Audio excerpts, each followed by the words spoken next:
Good evening. I'm Glenda Carlin. Welcome, welcome. And can you believe it? It's number 26, 2024.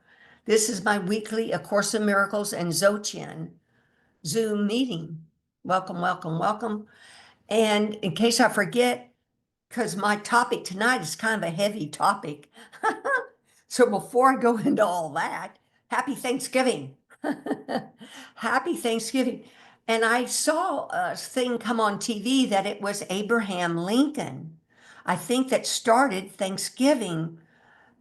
And when you look at that, it's like, wow, because he helped liberate the slaves. So Thanksgiving for that, the Revolutionary War, not, or that the war between the half of the states stopped, but then there was a lot of work yet to be done about slavery. But Thanksgiving for that war ended and the slaves are free. So, but of course, we do our gratitude for, your family, whatever you want to be thankful for. But the bigger thankfulness, because Terry and I were just talking, is just consider out of, what is it, like 8 billion people. I forget how many people are on the planet. How many of them has it come to, there's something not quite right here with this religion? And then how many of them go searching and find A Course in Miracles or find Buddhism or Dzogchen? Then, so it's a small number. Timo will say it's 1%, maybe 2%. But here's the thing is, by you being here in this group, you help me by your spirit, love, and light. It helps me because there's a collective spirit here and we're of one mind. So I'm getting thoughts. I don't know where they're all coming from and Holy Spirit to guide this teaching.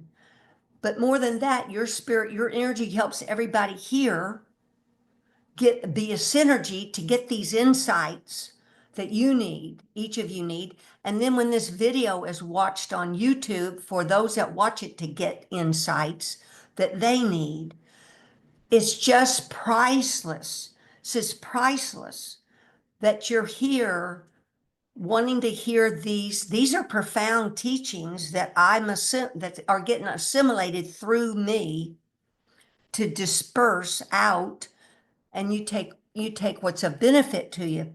But also the bigger picture is, if you're ever meditating with a group, that's part of this rubber meets the road that's in my email I sent out, is having a practice path. May the path dispel confusion. And the path means it's a practice path where we have daily meditation. Daily, we integrate these truths into what's showing up in front of our face and in our mind. We have sticky notes reminding us to practice. But so if you attend a meditation group and look out at that meditation group, well, I don't know if I really like these people or not.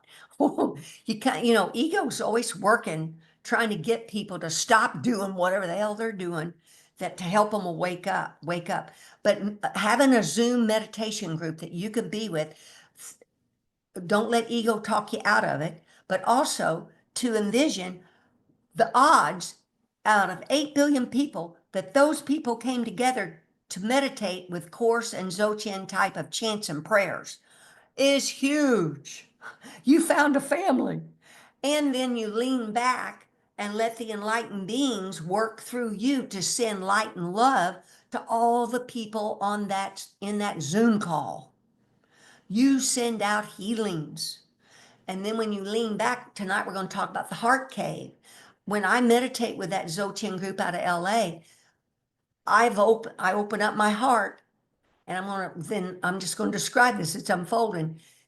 Is the heart muscle. The heart muscle is the physical home for unconditional love in this physical realm.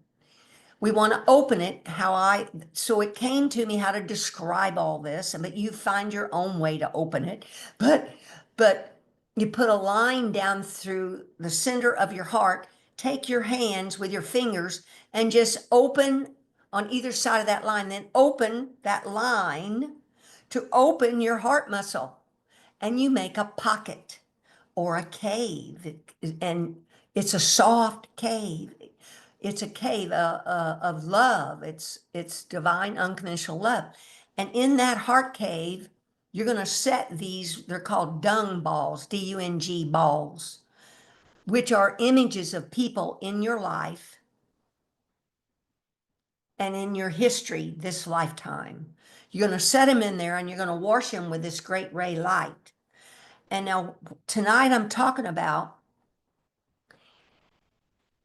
and there'll be another talk, maybe two on this, this is literal.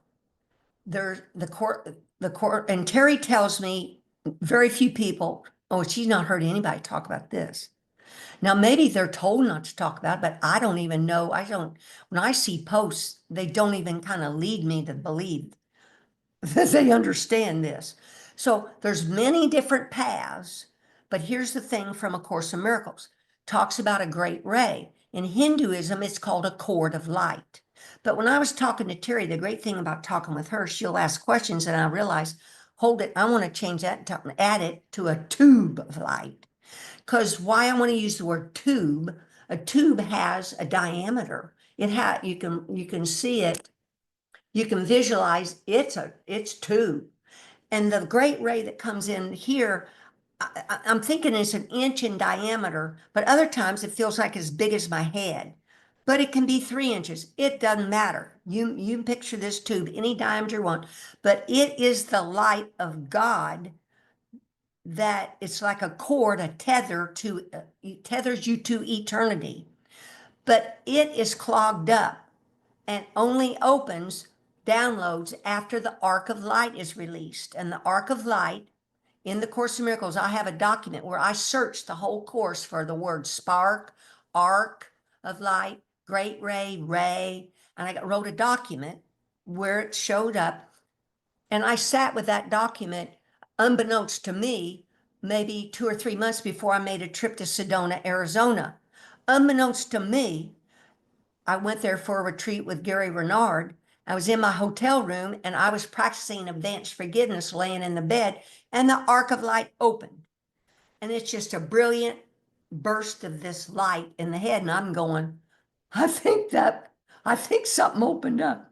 Then immediately there was like light coming in my head, but then my legs and my arms started jumping up and down like 6 inches off the bed. Now, if I had not read this article where I'd researched, the Holy Spirit did it on purpose, great ray and arc of light, I would have been scared and stopped.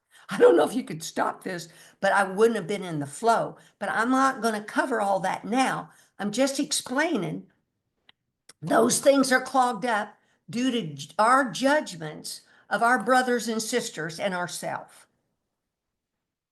Because we believe we're a body, we believe they're bodies, and because we believe they're bodies, we glue on layers upon layers of judgments to them, to their body. But before we get to that, because this is such a kind of a depressing topic, but what I found is, unless I understand how the egoic mind works, which is the purpose of Dzogchen and the Course, then I'm not able to understand what's happening in my mind. Then I get confused and I can't get clean or out of those thoughts, right? Quicker. So this could save you years of work. But here's the thing is, because this is quite, what ego does is quite dark. First, in my email, because after I wrote all this down, I realized how we need to call in Jesus. Now, you can call in any deity, Buddha. Like behind me is a picture of Manjusri. He's a god of enlightenment. He's a being that was enlightened. That's what he represents. But there's Tara, there's all kinds of these deities, Buddha. I guess in Islam, they must have people too. So whatever. But the thing is, what that deity represents is our highest self, is an enlightened, awakened being. And we're going to call on, you call on any deity you want, but because of Course of Miracles, and I do Dzogchen, which is Buddha, but for some reason, Jesus was the one that I put in this email. And why this came up on Sunday, Lama Roger Walsh was leading the Sunday town hall that Lama Surya Das has. And I was listening on my phone. And Lama Roger Walsh was doing a practice similar to this. And so it caused me to think about doing it this way, which is you get a picture of Jesus or whatever deity you got, and you're looking at this picture because you want to be able to visualize this. So like now, kind of just close your eyes and visualize some deity, Jesus or Buddha, Mother Teresa, Mandela, anybody. I mean, Manjusri, Tara, but they're standing right in front of you. And this is literal. I'm not making this up. These enlightened beings are here now, millions of them, but in particular, the big boys, Buddha, Jesus, and the Holy Spirit is a voice. But these other people, these beings were physical forms that got awakened and enlightened, and they're staying in the Pure Land to help us. They do their chants and prayers, sin, light, and love to help us. They're here now. So we're just going to call up one of them, and you call up who you want. They're standing in front of you. Literally, they're here. Then you just see them step inside your body. They just step in and merge with this body, with your body. And with that merging, you take on the virtues of that awakened, enlightened being. Because that's your true nature. It's only been veiled by these judgments and thoughts. But right now, you're taking on their wisdom, their love, their generosity, their peace, equanimity, calmness. You've taken that natural body, natural heart, mind, natural breath and energy. You embody Jesus and Buddha or any deity. Because I want you to listen, say in your mind, I choose to listen to Glenda's teaching tonight from my higher self, from my Jesus Christ self, my Buddha self, Manjusri self, Tara self, my higher self. Because if not, ego will get afraid and shut me off. And then you will not practice any of this because this is a lot of fooey. now, of course, there's different paths, but what this came up because I was talking to Terry because we were discussing some issue of, and me too, of there can be life members, family members that there's controversies on. It happens. That's life. Okay, so this came out of me.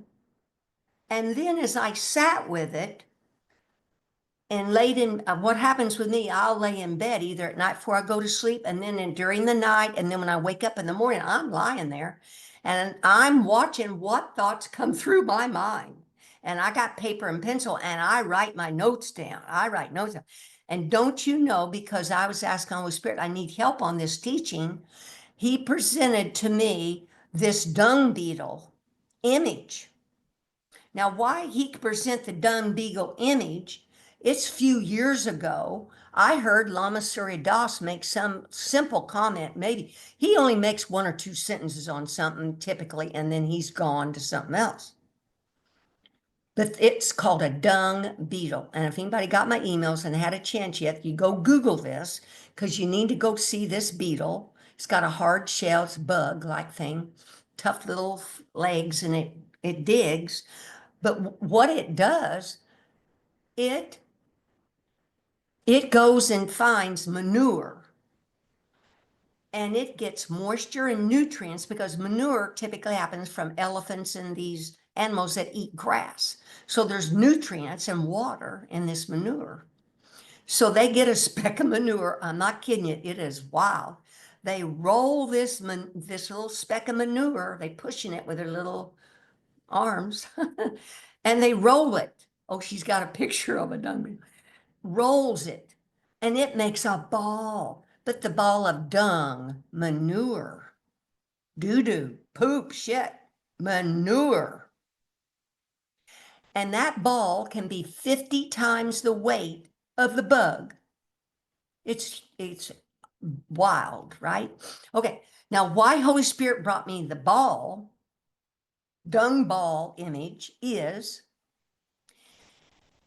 this is why I want to teach about how the egoic mind works. How it works is, well, first, Jesus says in the Course, I found the paragraph where we make up these thoughts appear as images.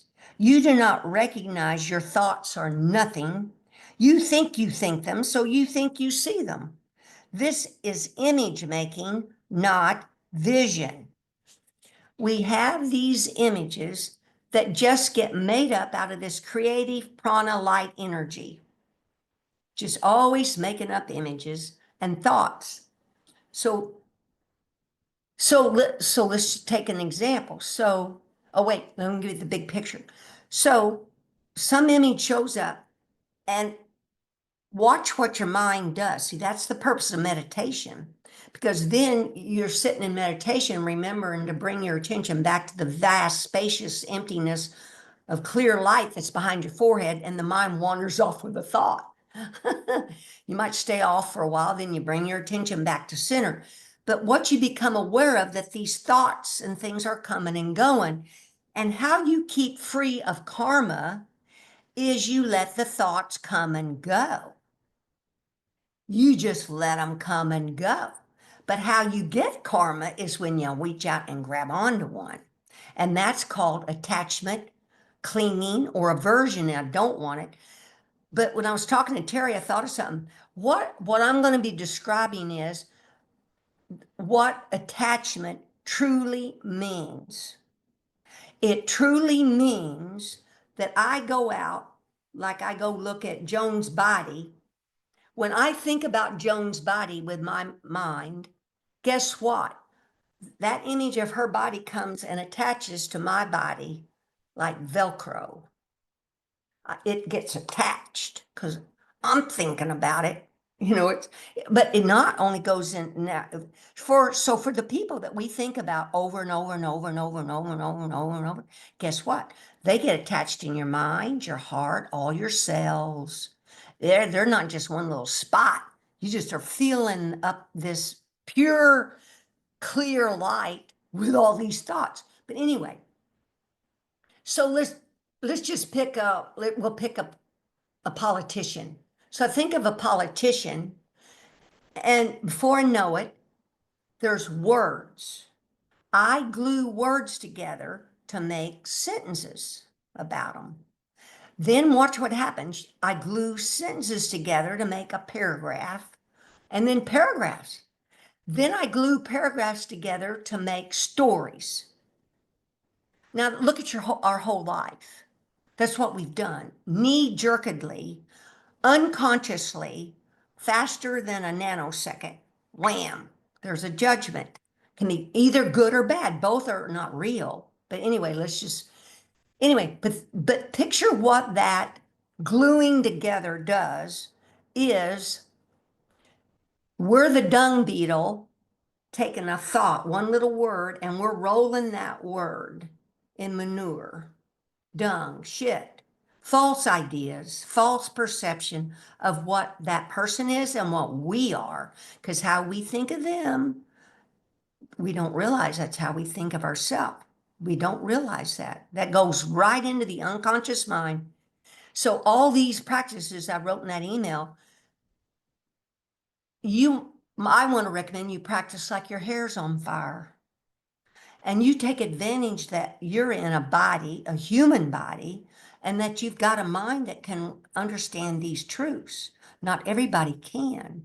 There's ways for them to wake up as well, but we'll just deal with the ones that can understand this. You're not in a panic, but yet like Jesus says, you learn the cost of suffering and you will not pay the price. Because without this awakening and recognizing the dung balls, which I'm going to describe, that we're creating all day long to get them released, they're hanging on us. No wonder we feel heavy and burdened, sad, because they're just weighing us down. But anyway, so the little dung, so we're a dung beetle. We're rolling the person with words, and then we cover them with some manure of some sentences. Then we cover them with some paragraphs of some more manure, some more judgments. And that's why a lot of these enlightened teachers, they won't use that word judgment, because guess what? People run as far as they can from that person then, because they don't like hearing this part. They'll call it labeling or so whatever. So I'm trying not to scare too many people or turn them away too, but that's their deal. This is boiling down to, are we looking past the form, the flesh, to the spirit that's there and thinking of them as God and clear light or not? That's the practice. But anyway, let's go back to this. So we're rolling this person, this image, because all this image in this dung, and we make a dung ball. We make a manure ball of them, is really the deal. And at the same time, we've made it of us.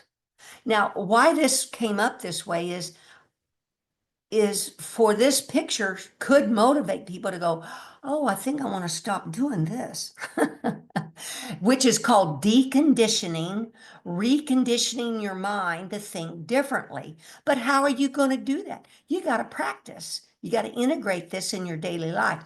So now let's go back to, so we got these, so we got the dung balls.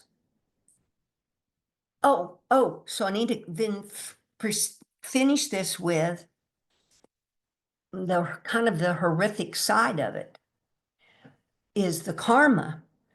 Of course, in the absolute, there's no subject object, there's no physical things. In heightened, awakened duality, we'll call it, that's when form and emptiness are integrated. There's no separation, but that's just awakened, pure, that's high duality. Samadhi is when you connect and dissolve with space and you dissolve into that emptiness, voidness, presence of spirit, whatever you want to call it. And the only way you know you've been there is you come back and realize you were gone for a while. And where were you? It's called samadhi. You blacked out. It seems like you blacked out, but it's happened to me a few times, and you don't want to do this very often because you'll let go of the body. And that doesn't always mean that you're going to the light.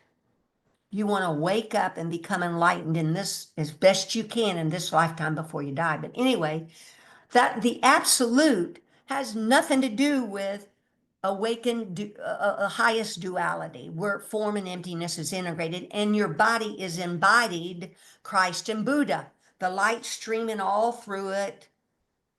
Light, you see, look out, and light streaming through everything, even the rocks and the trees. Everything's enlightened because you look out from the pure perception, the sacred outlook of pure, clear light. Yet you see the stuff, you don't go run into a chair and you don't walk into a car because that's the use of the senses. But anyway, all we're trying to do is move from that everybody is children of God, then recognizing we're a Christ or a Buddha, then recognizing Christ and Buddha have dissolved into presence, isness, which is samadhi, which is absolute, which is fine, but you want to live here in this world in the awakened state.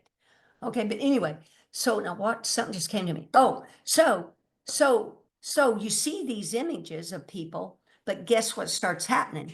The six senses, they're called: thinking, seeing, hearing, tasting, smelling, touching. Those are the stimuli, some of the stimuli, and it's all knee-jerk automatic.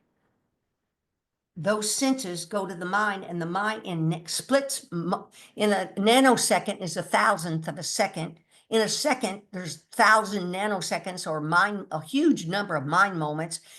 And that ego mind has made judgments that got shoved in the unconscious mind. But it's all happening so fast, judging from these senses, and how you know is how you feel. So if you feel irritated, upset, or whatever, then that means you went off and grabbed onto some thought and had a feeling, then a thought, then a feeling, and you're making a dung ball about something, an event or a person, and you got to let go. But anyway, what's happened is that's the interaction with the world, the life, these senses.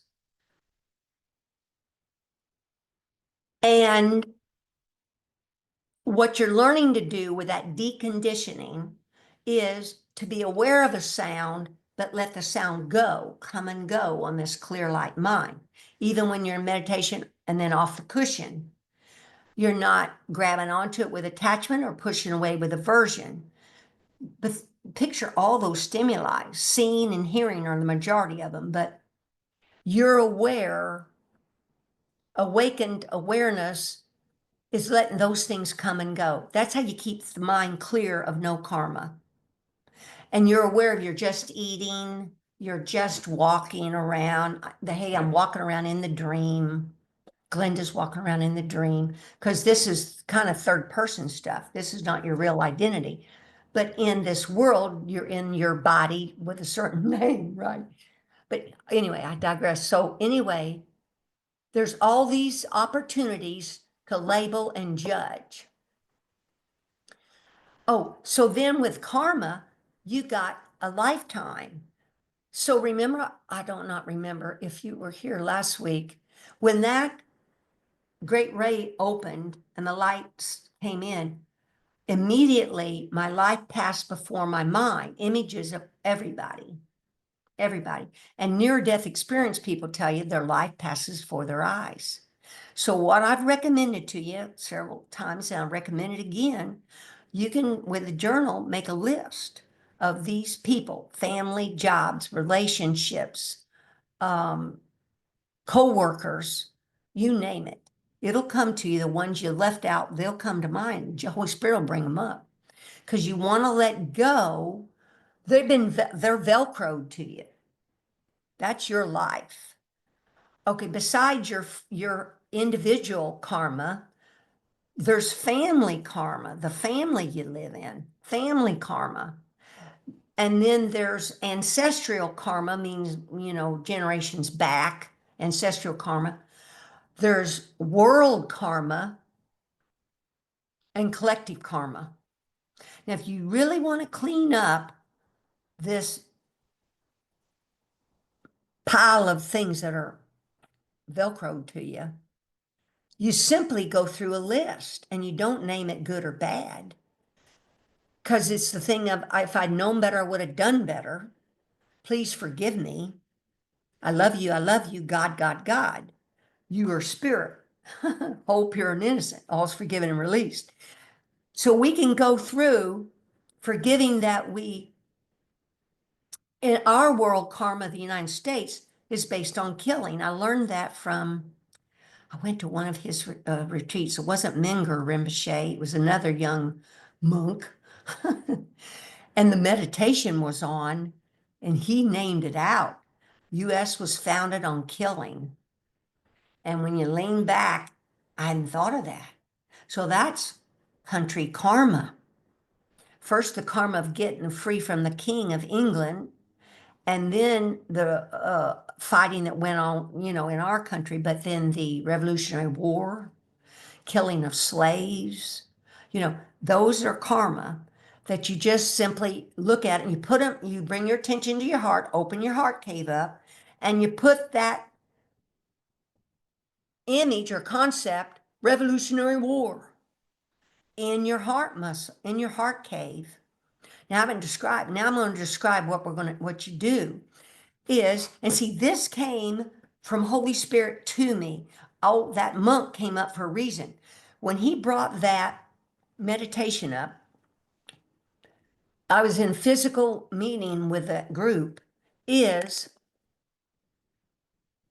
of course, I'm leaning back, but and of course, that great ray. Oh, I tell people when I'm in meditation with a group, sometimes I'll mention I don't have Parkinson's, but what it looks like is Parkinson because my head is shaken back and forth, moving back and forth. And that's due to the great ray light. It comes in and it goes out.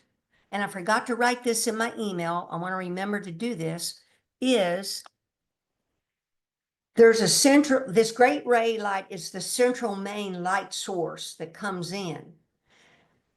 And I don't understand how this happened, but there's the yin and yang, two main side channels of prana energy that go on each side. In awakening, one of my YouTube videos is on Merkaba. There's sacred geometry in the body at some of these chakras were triangles, and the triangle turns into a pyramid, and yin and yang is when one pyramid merges with the second pyramid and becomes a 9-pointed star. But one pyramid turns clockwise and the other one turns counterclockwise. It took me maybe a week or two to be able to, in my mind, get that one that was supposed to rotate clockwise to rotate clockwise while the other one rotated the other direction. And that's when I learned to teach about lean back. Because I found when I was trying to lean in and focus on the pyramid that was immersed in the other pyramid, it both spin together.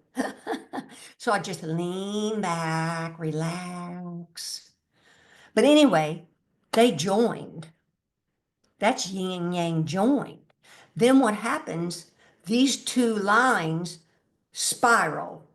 So the light that my head that moves is because the great ray light is in between the yin and the yang, but those two side ones have spiraled, joined together in a spiral.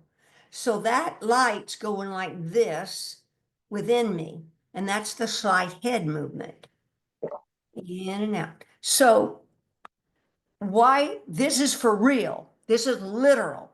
So I'm teaching this because you can visualize this. This is your true truth of you. And see, my awakening, and I'm not completely awakened or completely enlightened. It gets deeper, deeper, deeper, deeper. So we never ever say we're done. Never, ever, ever, because it deepens and deepens, deepens. Is this arc lighting great ray happened in 2014. But with Lama Surya Das and Dzogchen from 2020 to 2024, got brought in all the chants and the prayers and these other practices of letting go of the person I used to be, the self, the body, which Course in Miracles talks about the body, but the self, open the heart and mind joining, the white drop and the red drop joining, etheric chakra. This is all literal, but I got kind of out of sequence. And I don't know if there is a sequence, but I'm just explaining there's things to happen that you relax and you don't know what they're going to be, and you're not duplicating what I'm talking about, but you're just aware of these experiences. But this you can try to duplicate because it's true. This is literal. So picture the ocean waves, the ocean. This is because you're going to be visualizing this great ray light. But the ocean waves, in the Course of Miracles, Jesus says there's a horizontal axis and a vertical axis.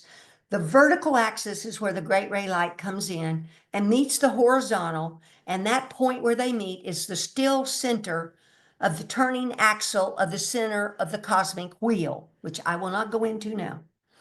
But that's the great ray tube in the middle, vertical. Horizontal is the earth plane, physical plane, where they meet is the still center, the stillness that you rest in. Anyway, but an ocean, that's a horizontal plane. The ocean is coming in and going out, right? It goes back and forth, goes back. I want you to visualize this movement, and it's a full movement. We're not talking little wisp. It's full. That's why I want you to picture full movements. And if you YouTube the sound of the ocean, and the movement, there's a movement. It's in and out. So the great ray, as it comes in and goes out, it's a vertical wave. Now, Course in Miracles, I firmly believe Jesus is taking you from the horizontal axis, the earth world plane, to the vertical axis for you to think vertically. And it's a whole nother way of thinking vertically. And another way of thinking is about this seeing 360 degrees. We're just not used to taking in the big picture or skylight nature of everything, the big picture, front, back, up, down, sideways, all the 360. But anyway, vertical. So vertical, picture this light is a wave.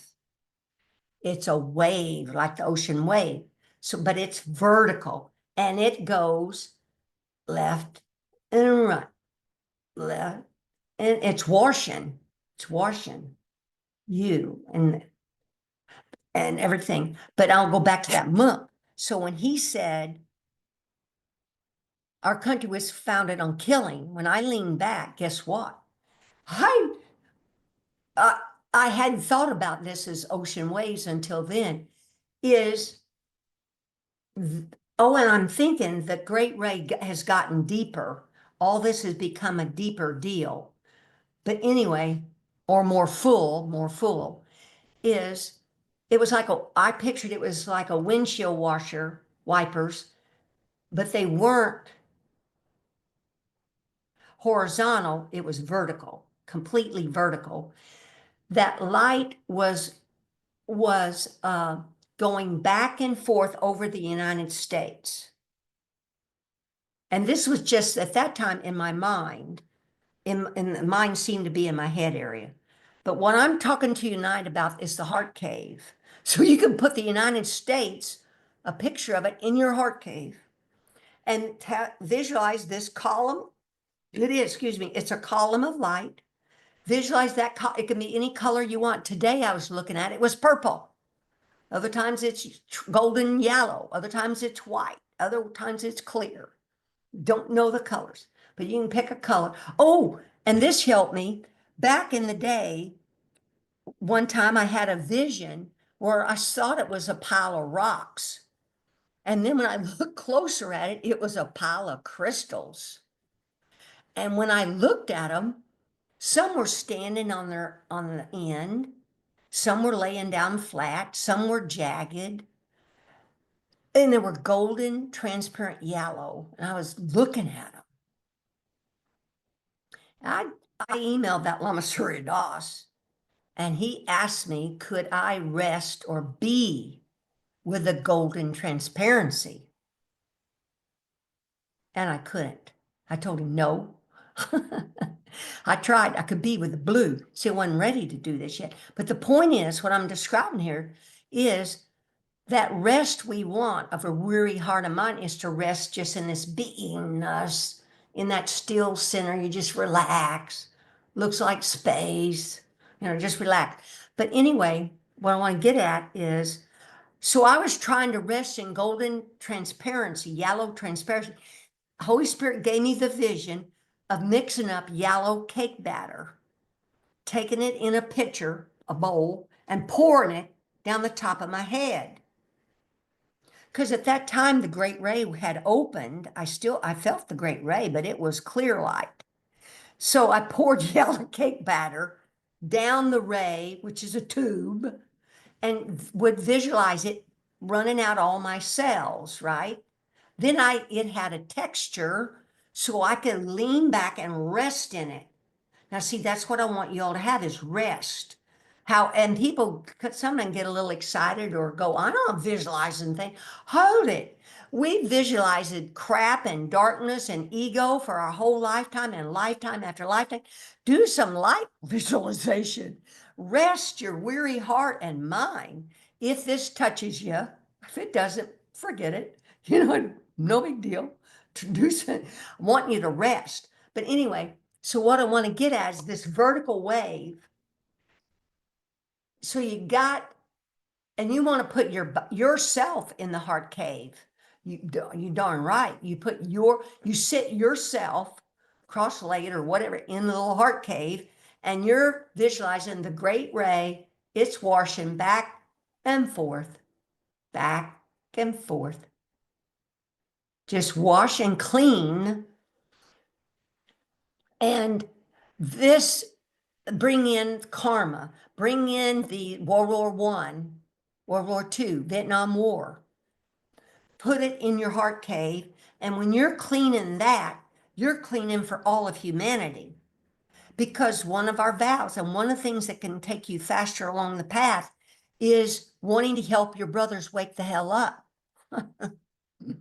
How can you do that? That is releasing them from darkness, these dark thoughts that we've had, and all this killing that's been going on, crusades, Viking wars, you name it. Your family, ancestors, your loved ones immediately. Now, this is also for people that you don't have a problem with. You've still Velcroed them to your body. You're attached to them. You can bet on that, because that's how the ego is. That's how life is. Until we awaken from this dream and we let these people go from being a body to the clear light of spirit that they are. We still have our boundaries. We're not psychological doormats or physical doormats to anybody. Call 911 when we need to. Practice forgiveness as soon as possible on everybody involved. I go to the hospital, my doctor visits, I practice on the people in the waiting room, and I'll sit there and I'll take that great ray and I'll go above the hospital and see the light. You can just this like the sun. Just picture you're the sun and you are the sun. You are the source. I mean, there's the creator, but we're in union with that source, that presence that is forever. There's only presence animating everything. There's only presence. So anyway, the sun, and you see that sun ray going over the whole clinic or wherever, healing and doing whatever healing work it needs to do. Then you stop at the stoplight. You're practicing, these beings in the car, your spirit, hope, pure, and innocent. All's forgiven and released. God, God, God, I love you, I love you. This all gets stored in the unconscious mind, because how you think of other people is how the unconscious mind thinks about you. You are slowly deconditioning that unconscious mind and conscious mind to remember your true identity, what you are and what your brothers and sisters are. And when I'll continue this talk next week because there's still much of it. But I researched in the course and printed out a separate document about generalization. Because in that email, I think oh wait, now remind me, I want to go to generalization. What we do when we go from words to sentences to paragraphs to stories about people, it's called ruminating, reifying. You want to Google those words, because part of this whole process of awakening, and it's in my email, it's called we're thinking, investigating. I think one of our chants talks about it. And when I word process this, I word process the chant because it explains what we do. You're contemplating, you're reflecting on, listening to, coming to an understanding of a word like ruminating. Boy, that'll really help you. Because then you're sitting there going, what's reifying? That means I'm thinking, and thinking about something over and over and over. And guess what? When I think of something over and over and over, I'm making a dung ball, number one. But also, guess what? I'm giving that image a place to live in my mind and heart. I'm giving it a place. I'm giving it a home. Woo! That's the Velcro one of this stuff. One time I used to watch David Letterman, and he had a Velcro suit on, and he slammed himself up against this Velcro wall. It was so funny. But then he had thrown other objects on that wall. Man, they stick. Because see, that's subject object. And we can say all day long, oh, this is illusion or a dream. I don't have to do anything. I don't have to pay my bills or whatever. No, no, no. we do the best we can, and we practice these virtues, because all this, underneath, we believe in duality. That mind believes in duality. So that ego mind wants to just bypass this work of practicing advanced forgiveness, which is looking past the body to the clear light of spirit that's here. And it's a trifecta that I'm teaching, which is looking past the body to the clear light, that it might be four things, but saying God to everything, God, God, God into yourself. And I love you. But the third one, main one, is this dung ball cleaning in your heart cave, called the trifecta. So let's just say the trifecta is calling everything God, telling everything I love you, and putting these dung balls in the crystal cave of the heart cave, and cleaning them with this waves of holy light that you are and everything is. Now that's the ruminating and reifying, and I write about that in that email, but I want to go to this generalization. That trifecta, these are integrating practices into your daily life. We're not just bumps on logs once a week going to read something. Because when you know you're making progress is when you want to be immersed in this, when you're wanting to listen to podcasts or YouTube stuff or read or meditate or practice this cleaning of these images, journal, recognize what's going on in your mind. What that does is called generalization. And here's what Jesus says. There's no situation to which miracles do not apply. And by applying them to all situations, you will gain the real world. This is in chapter 12, section 7, paragraph 4. For in this holy perception, you will be made whole, and the atonement will radiate from your acceptance of it for yourself to everyone. Now, that wasn't exactly the one I wanted to get here. This is in chapter 12, VI, paragraph 4. And I want to remember to speak of that Jesus, joining Jesus to the form. You will learn to apply these forgiveness. Oh, that's me talking on everyone. Here's what Jesus says. As you perceive more and more common elements in all situations, the transfer of training under the Holy Spirit's guidance increases and becomes generalized. Gradually, you learn to apply it to everyone and everything, for its applicability is universal. That's what I'm teaching here. That's why I want you to practice, because the more you practice, what happens? This gains a momentum. It builds on itself. And your forgiveness work isn't one for one. You forgive something, clean up one dung ball, work on that. One dung ball, I was telling Terry, you want to have a journal, particularly difficult people, log the dates you went and did some cleaning on them. And it could take 50 cleanings, 100, till you feel clean of this judgment of whatever you've done with them. But anyway, this builds on itself. One forgiveness could clean 100,000 of these dung balls. Because picture through this lifetime, heck, there could be millions of, who knows, of all the people we've met.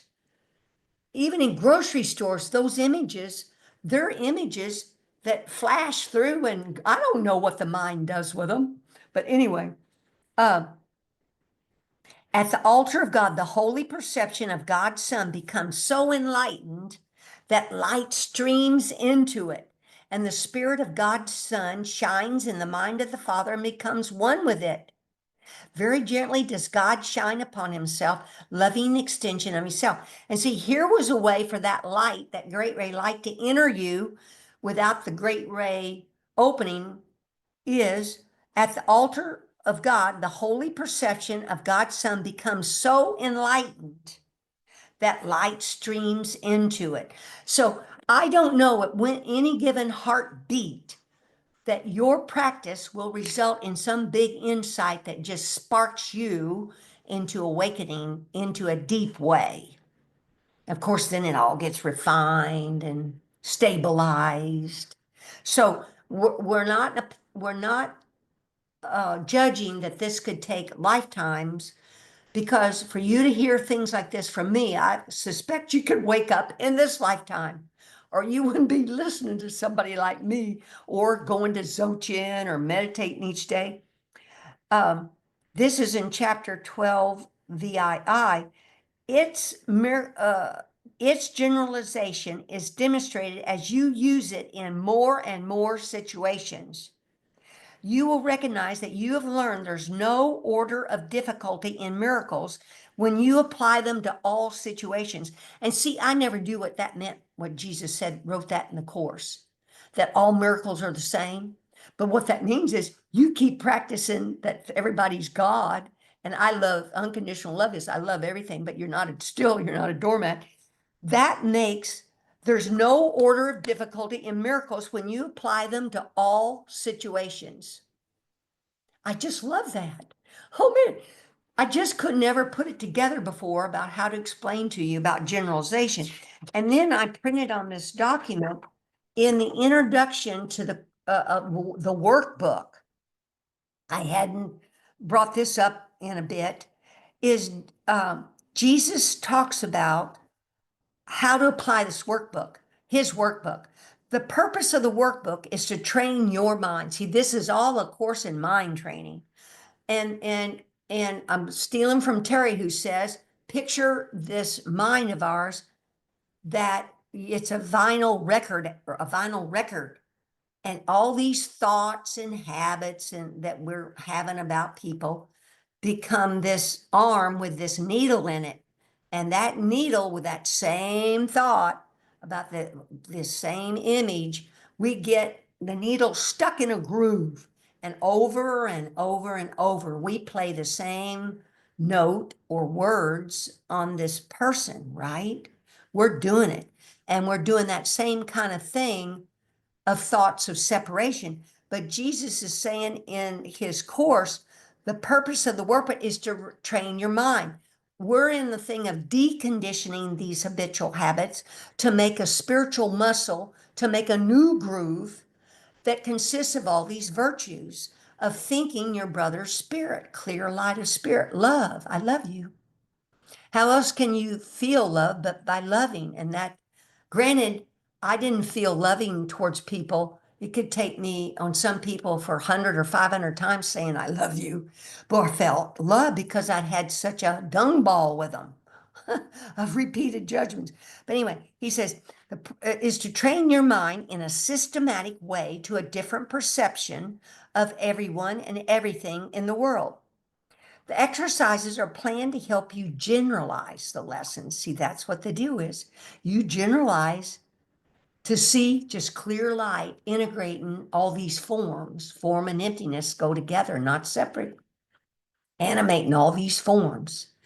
God, God, God, you call them out, God and goddesses, walking the holy earth. Granted, this is all a dream. It's not here, but we believe it is. So we have to forgive it in this high way. In Dzogchen, it's called seeing through, cutting through, called trechet. Seeing through to this clear light that's here of spirit, the space that you look out and look around. That's this God source, clear light presence, vast spaciousness, vast emptiness. And emptiness always was kind of a Buddhism word that bothered me. And Lorraine had brought this up. Emptiness does not mean void of anything, nothing there. It's the opposite. The emptiness Buddhism is talking about is this fullness, this completeness, this divine love that is source. Now, Buddhists don't call God out, they just say there's this vast emptiness, but that emptiness is creative. It's a creative energy, light energy, and it will, and in the Course of Miracles, we call that ego that's making these things that are less than pure. But in this sky gazing, space mingling meditations, we learn to let thoughts come and go, images come and go on this clear light mind. And that's repetition. And that's where then you can generalize. But I want to read here this. The overall aim of the exercises is to increase your ability to extend the ideas you will be practicing to include everything. Oh man, that is it. So see that everything becomes all karma because there's only one mind. And that's just laying down in that unconscious mind. And as you let go of even that big humanity karma, it helps you let go of this other karma you got. I have no idea how all this works. I just know it's cleaning itself. If you open up to this way of looking at things, it's a cleaning, a purifying of these dark thoughts to unveil this pure, clear spirit that's already always been here. Now, there's so much. I'm going to continue all this next week, but we're at 8:02. So any questions or thoughts? I went pretty fast on some of this, but oh, it's just so powerful to think you can take these images, put them in your heart cave. Just move take your attention to your heart. Even during the day, take your attention from seeing to the heart means then I see with love. Take my attention when I'm hearing something to my heart, then I'm hearing with love. It totally then changes how we see and feel and act because we're joining that heart and mind.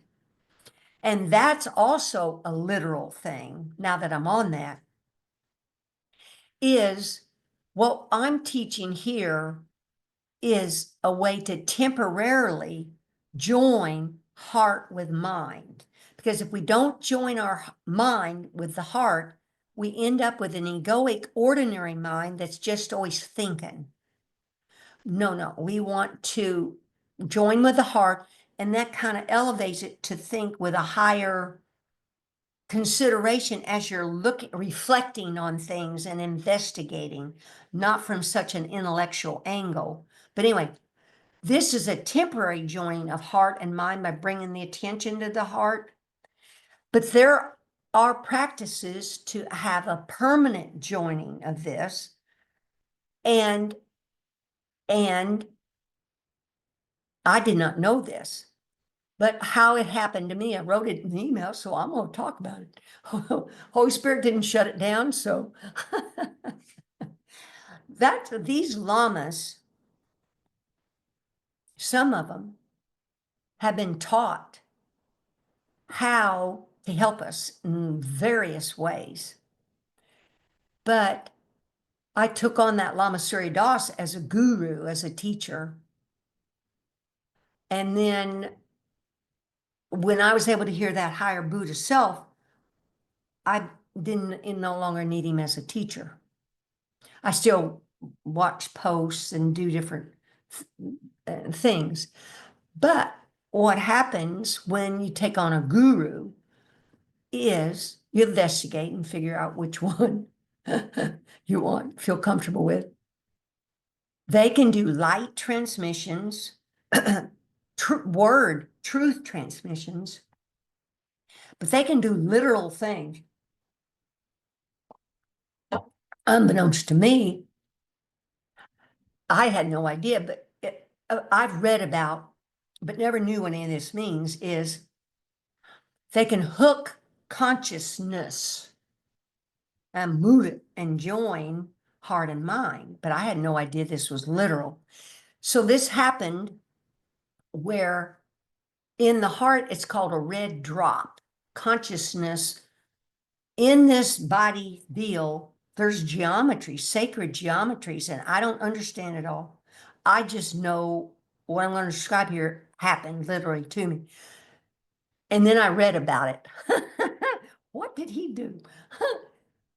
Felt that an object, because I went back and looked at my notes, I felt like something like was round, this object got moved out of my heart area, and it took a while. It moved slowly. In my notes, it probably says it probably took over an hour to my mind. The mind's kind of in the head area. And I realized when I searched this, there's a white drop called the mind consciousness, the white drop. He connected these two drops got connected, folks. And that's called an etheric, I think it's called. See, I only kind of know in general, heart, mind. Because see, in the separation, in the Garden of Eden, we were all the images fully animated, fully knowing we were spirit, clear light of spirit. But when we fell asleep and believed we're a body, in the separation, there's so many things happened, I don't even know what they all are, but things got shut down. In that mind, the Course talks about it got split into sparks or arcs of light. That means teeny spark of light. That's what's in each of my little, I got a thing showed up there. But anyway, into these sparks of light. So each person's got a spark of light, but then the great ray gets clogged up. There's enough there, it keeps you animated, because people near-death experience, they'll say, oh, hey, I come back, oh, there was a tunnel, and I was going through the tunnel to the light at the end of the tunnel, and I was told, no, not your time. And they came back. That's the great ray tube. They're going in that tube of light back to source. Source is the big sun. I mean, that's the light, baby. But anyway, that gets clogged. Chakras all clogged the hell up. Yin and yang, masculine, feminine, I don't know how all that started. That got separated because it used to be joined, and it spiraled with a great ray. It was all in union, all in union. The chakras are open, they're firing different colors. We're a rainbow body. And the heart mind was joined. It was joined. So this attention to your heart is temporary. So you just keep doing that. Oh, but what I want to say is you could take on a guru, but I don't know at what point they do these different things. I was ready for it. So evidently that's why he could do it. But also that about, this didn't happen to me, but this is something that happens to some of these spiritual seekers that would go to Tibet and all. The guru, after a certain point with a student, I've read about it in books. Lama Surya Das talked about it. Oh, it was done to him. Forget which guru he had. He was sitting facing his guru, and the guru put a mirror between them where I guess Lama Surya Das could see his face in the mirror, and the guru poured water over the mirror. Now picture what that means. That water is healing and cleaning all the reflections from Lama Surya's life, right? If his mind's ready for it. Just wham, cleaned that all up. I don't know how much got cleaned up, but that was, see, that Lama guru knew what that person needed. So I'm just saying to you, consider this. A Lama could save you years of work, because they can also unstick you. They can tell if you're particularly stuck, like thinking, oh, I've made it now. I'm doing this one practice over and over. Well, it's a variety of practices that get integrated, and they help you unstick. They help you unstick. Without him, I don't know if I would have awakened in this as much as I've awakened in this lifetime. Because it's just, now I'm not doing this to be morbid. The mind has made a lot of judgments. And it's so deep that we're a body. Because he's got a book letting go of the person you used to be. In Buddhism, that's self. You're not a self. In Course in Miracles, I'm not a body, I'm free from still as God created me, which are meaning the same thing. There's only this clear light of this presence, isness, ence, beingness, this knowing of this clear light, etc. But anyway, uh, I'll continue this next week, but happy Thanksgiving. And look, Julia's got a big triangle in her picture. Yo, yeah, you're really a 9-pointed star. I mean, Markaba. Now, any thoughts or questions or comments before I stop the recording? And while you're thinking about a comment or thought, we go around the tiles, and we, in a split second, just think of each person, right? It's God, and I love you. Call out their name and say, God, I love you.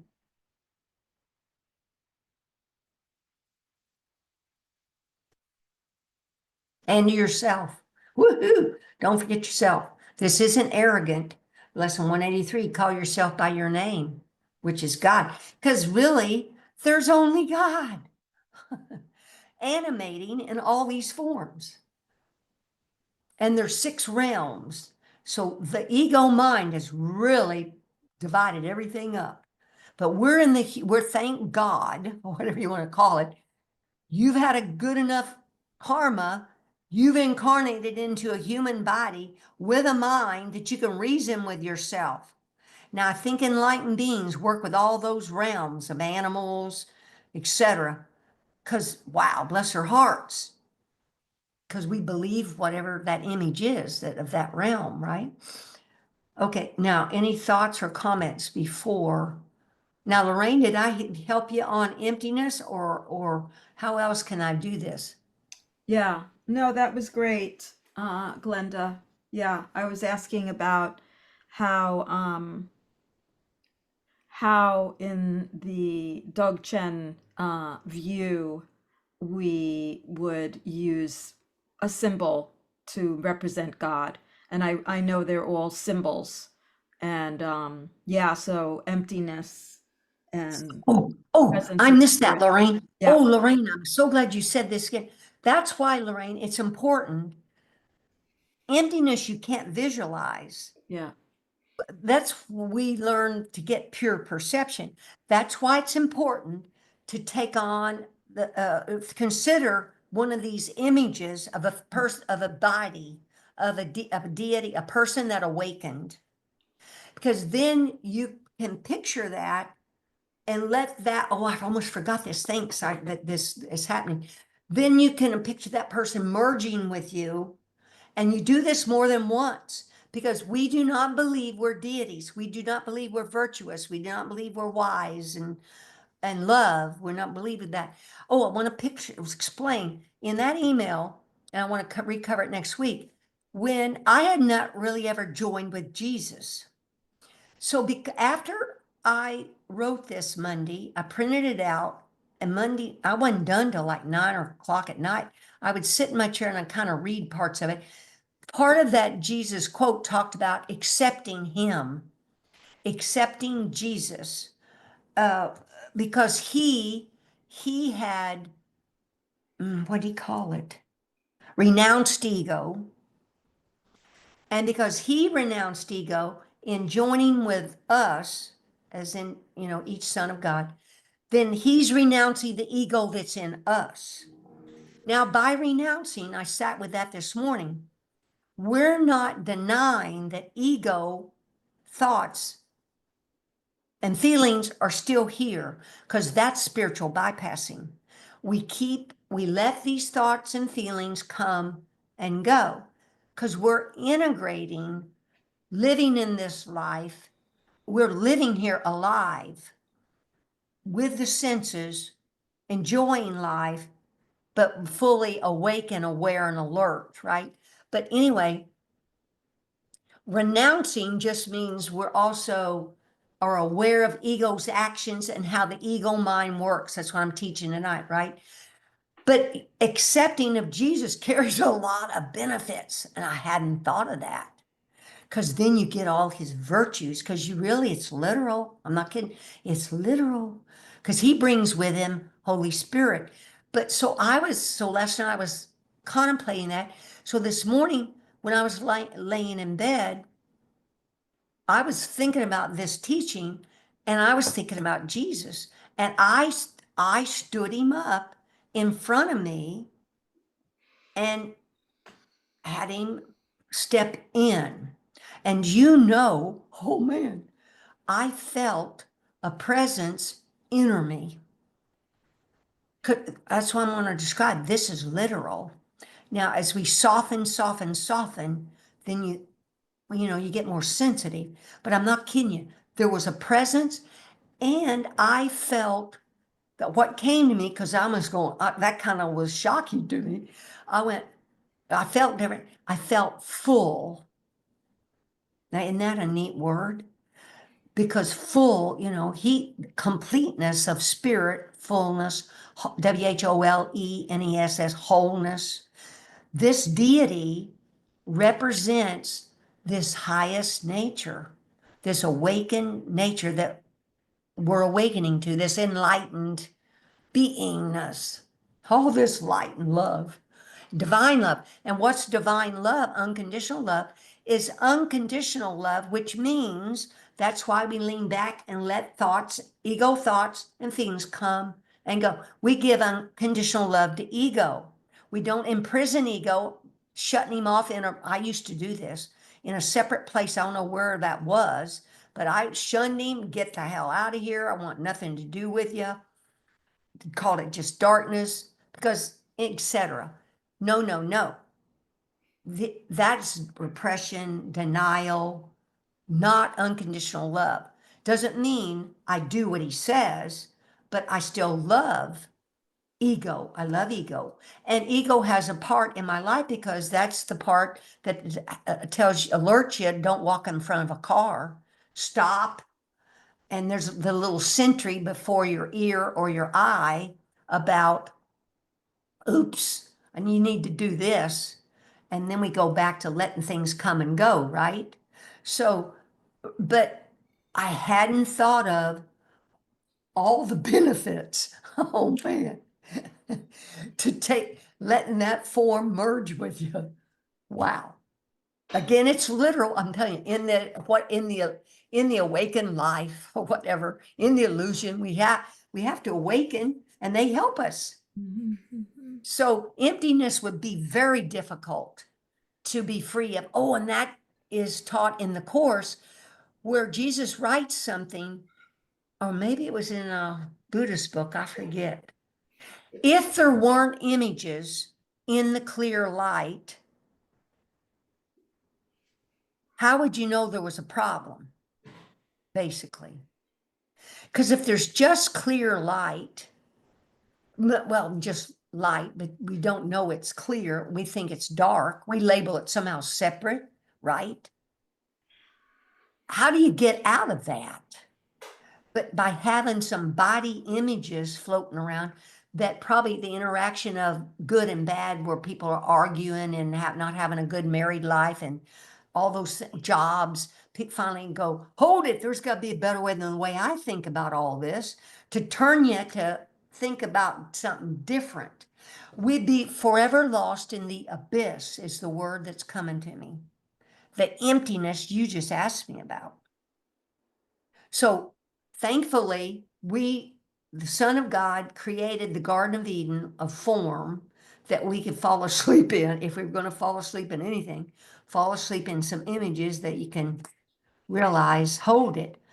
Oh, another thing I just read right before I came to group is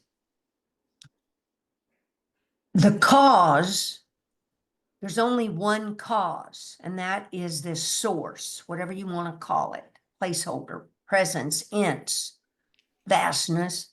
One cause. It's prana energy. Energy can make anything. One cause. The thing it makes isn't a cause. Now picture, the thing it makes isn't a cause. But when we fell asleep, what did the thing make? How did the thing made? It had made made a body. So the body started believing it was a cause, right? That's what's happened. It became the authority. It became the big boy on the block. No, it's just an image caused by the big source. There's only one cause. So if I said that to myself and I go, oh yeah, that means all the rest of this doesn't exist. Because see, in a heartbeat, that's called a pith instruction. A person could get that instantly and go, oh yeah, I get it now.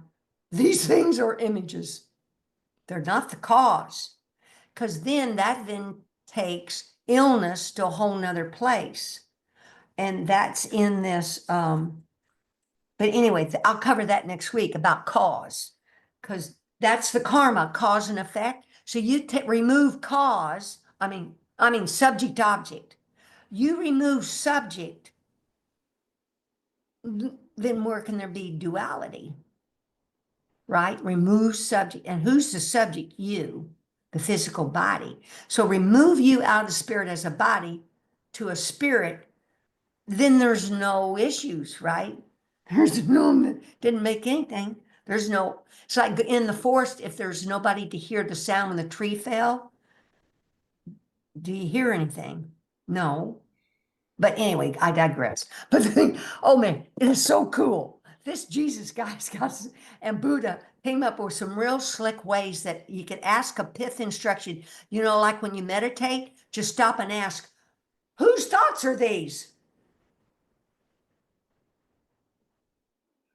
And wait for an answer. Or, who's doing what around here? Well, it ain't you, it's ego.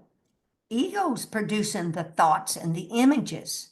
You're the clear light spirit. Isn't that beautiful? Divine love. Oh, this is so beautiful. Okay, thanks, Lorraine. Oh yeah, without objects, we'd be lost forever in the abyss. Isn't that a pitiful sight? Oh man, a pitiful thought, right? At least we got a way to get out. They're way showers. Buddha and Jesus and these other deities are way showers. Any other thoughts or questions before I stop the recording? God, y'all are beautiful. Thank you for coming out here. I'm going to stop the recording and then we stay and chat a little bit if we want.